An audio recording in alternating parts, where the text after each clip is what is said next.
The Winnipeg Jets offseason continues to roll along, and while there hasn't been a lot of crazy action, the Jets are still busy taking care of some of their free agents and making sure that everything is in order heading into next season. But of course, the Jets aren't the only team that's active right now. Quite a few NHL clubs have made some major moves, some of which are surprising, some of which might actually tangentially impact the Jets. We'll dive into all of that on tonight's episode of Locked On Winnipeg Jets. You're Locked On the Hockey Jets, your daily podcast on the Winnipeg Jets. Part of the Locked On Podcast Network, your team every day.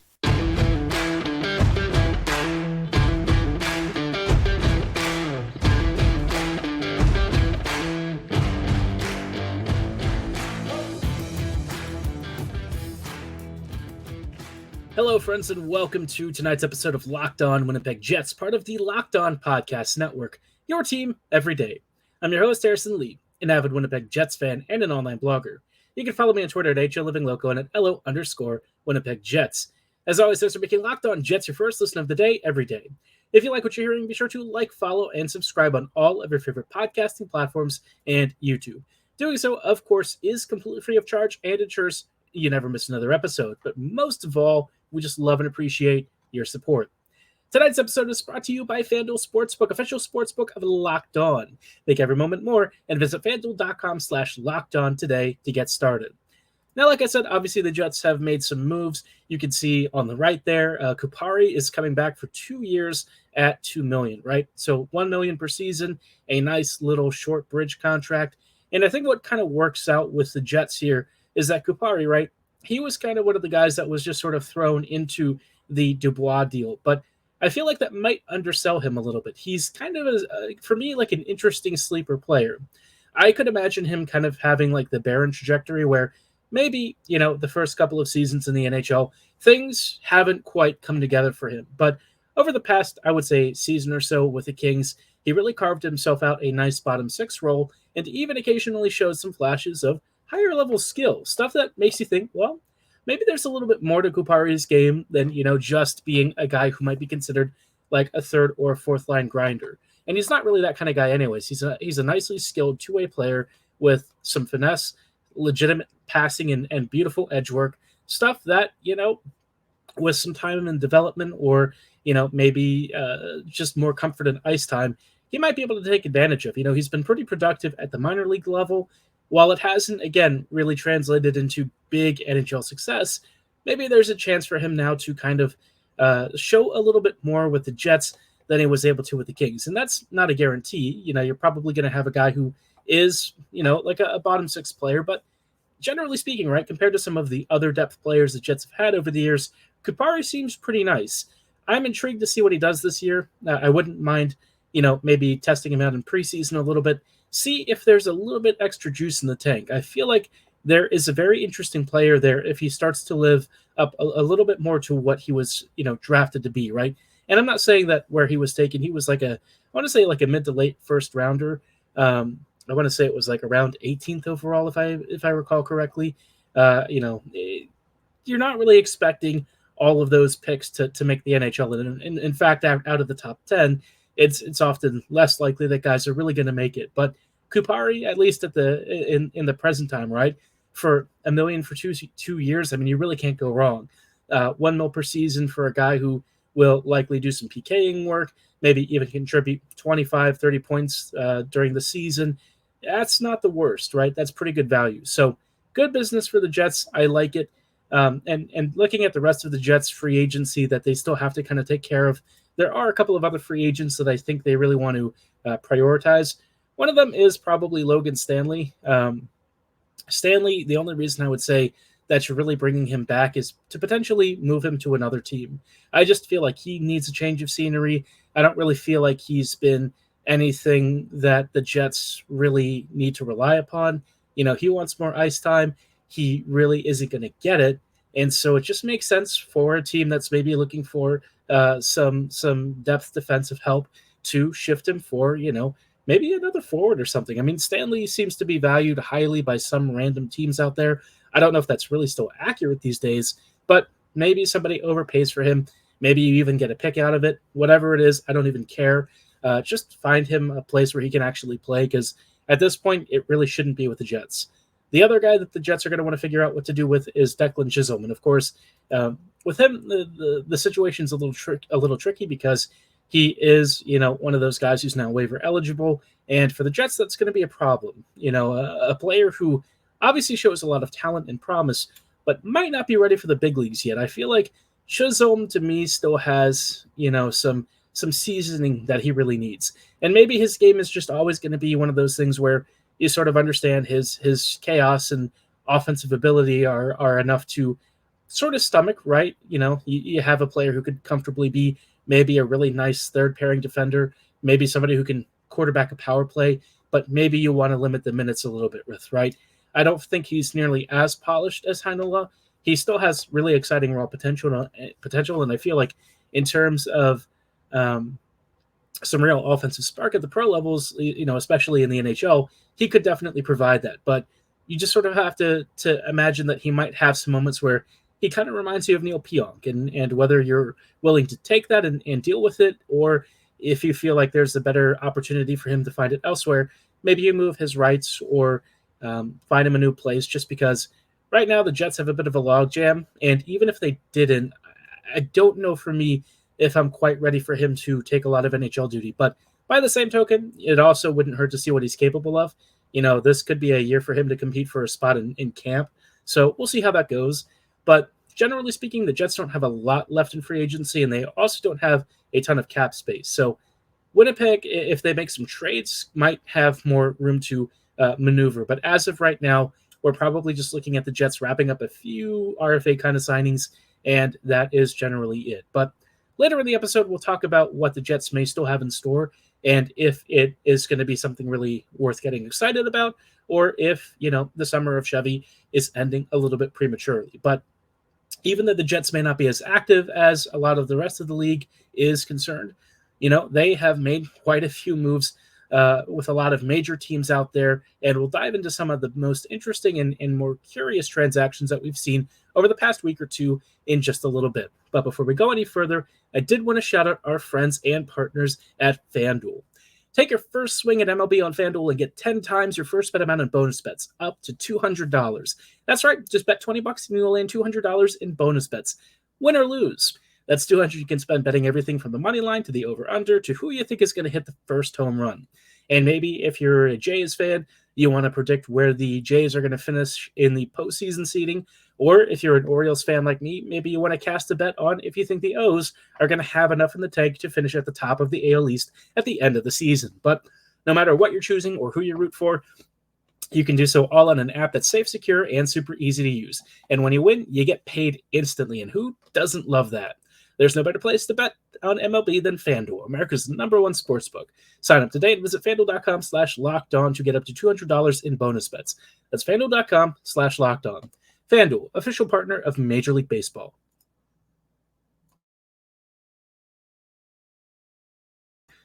Hello, friends, and welcome back to this episode of Locked On Winnipeg Jets, part of the Locked On Podcast Network, your team every day. Every day, thank you so much for joining us in tonight's episode as we are diving into some of the interesting stuff happening around the NHL, in terms of the offseason. Quite a few interesting deals that I think are worth spotlighting, just because it feels like this is one of those off seasons where free agency has been pretty bad and teams seem really hesitant to sign big money deals. And that kind of goes for players as well. They're not really cashing in the chips yet, waiting for the cap to go up in a couple of seasons. But let's start off with one of the most recent signings. This one is Troy Terry, re-signing for 7 years at $49 million. For the Ducks, this is a really nice value contract. I think it's probably around on the money. Terry is their best player. He's really flipping good. And on a Ducks team that really doesn't generate offense, Terry has been one of their most consistent creators, a guy who's got a great shot, who has very smart offensive instincts, and is generally a menace in possession. You might look at his scoring record and say, how did this guy get $7 million? But when you realize the rest of the Ducks basically don't score, you start to understand why he's kind of been the linchpin of their offense. And as this deal continues to age over the years, you expect the Ducks to get better with more draft picks and stuff. Maybe you can start to build a better team around him. Now, obviously, he might not be like a McDavid level guy, but in terms of an elite winger with a lot of great playmaking instincts, I feel like 7x7 is pretty darn good. So overall, a very good signing for the Ducks, probably one of their biggest offseason moves that they could make. And, hey, for a team that quite frankly needs a starter rally around, I suppose you could do a lot worse than Troy. Up next, we've got Jeremy Swayman. And this one I mentioned, it's not particularly exciting. It's an arbitration kind of deal, 1 year at $3.475 million. The reason I bring this one up is because Swayman is one of those players that I talked about in terms of a Scheifele to Boston trade, right? If Scheifele were to get moved, you'd be looking at bringing back a goalie. And I know somebody from the Boston side said, we're not trading a talented young goalie for a 30-year-old center. But I promise you, if the Bruins were thinking about it, they'd probably, pursue a deal where they can add high-end, goal-scoring output. Because Swayman has been really solid. But you know what? I feel like the Bruins defense and the Bruins team in general is so good that you could probably get away with a lesser goalie. I think, if you have a team that's built like, say, the Vegas Golden Knights, look at them, right? They had Adin Hill in net for a Stanley Cup victory. And I don't think Hill really rated on any radars for a top-end goalie. So while Swayman may have some interesting potential, goalies just don't go for that much. And, in his case, with that current contract situation, RFA status is kicked down the road a year. So you're kind of looking at it as, well, this is really just a placeholder. And is he really going to come back after this season? And I think, for the Jets, maybe there's still room to kind of maneuver a deal out there if Hellebuyck were to get traded. I feel like that's increasingly unlikely, but, Swayman is still technically an option. And I'm sure, the Jets have probably thought about it, maybe once or twice, but nothing that I would say is too concrete. I think at this point, Winnipeg is probably done with those Scheifele and Hellebuyck trade ideas, at least for now. Unless they get an offer that really knocks their socks off, I feel like they're going to put pause on that until the trade deadline. Now, one signing that kind of caught me off guard is Vlad Tarasenko to the Sens for 1 year at $5 million. And this one was a really weird situation because, Tarasenko had been rumored with a couple of teams, and nothing was really panning out. I think he even had a multi-year deal on the table with somebody, may have been with Ottawa. But then time passed, Tarasenko fired his agent, and then comes back and signs for the Ottawa Sens for 1 year at $5 million. I don't really understand this one from a lot of perspectives. For the Sens, you get a year rental of Tarasenko, which I guess is pretty cool.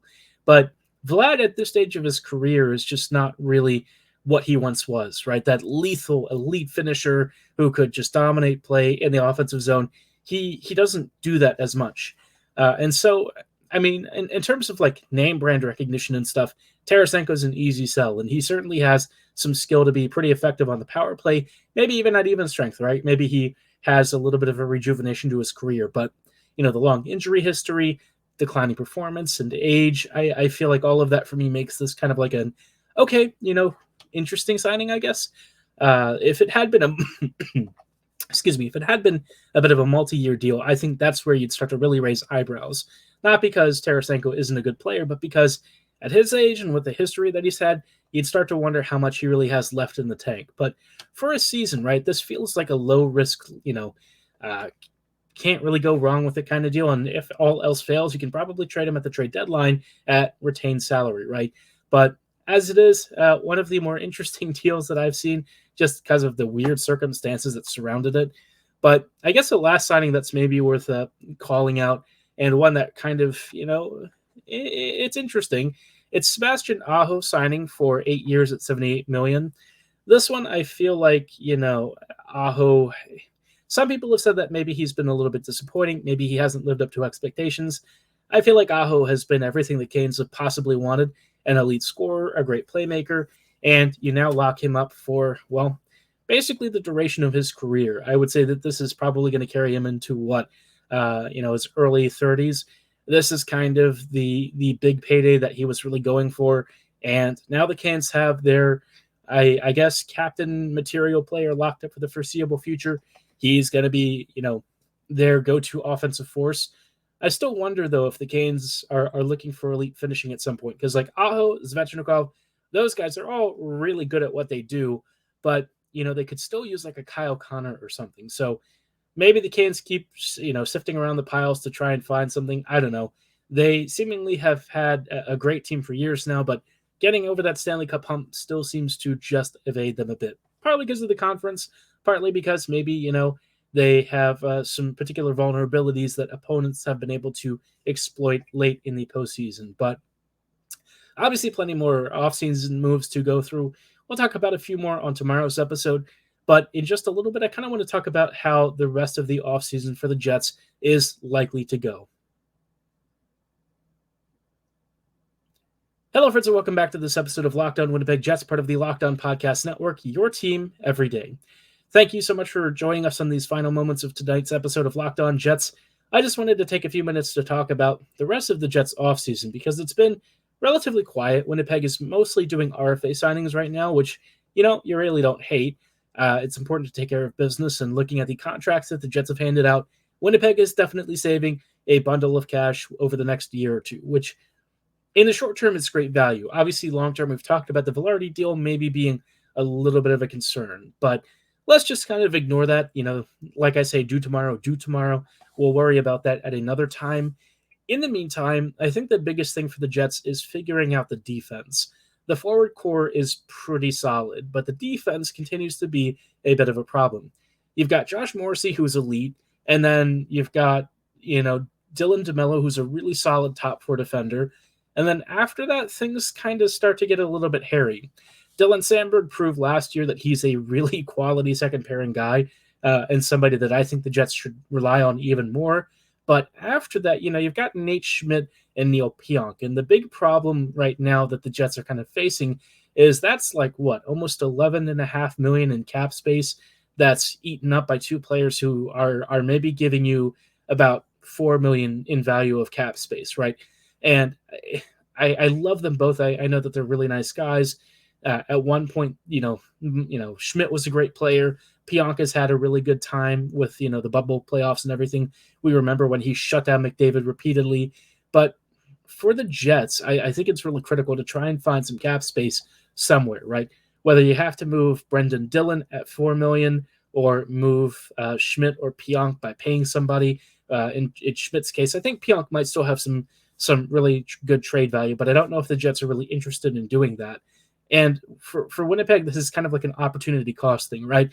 As of right now, I think they feel like they've got the roster kind of set and they're comfortable with it, but I'm kind of concerned that, this defense still lacks balance, right? You have a couple of guys who are really, really good, and then the rest are struggling to keep up.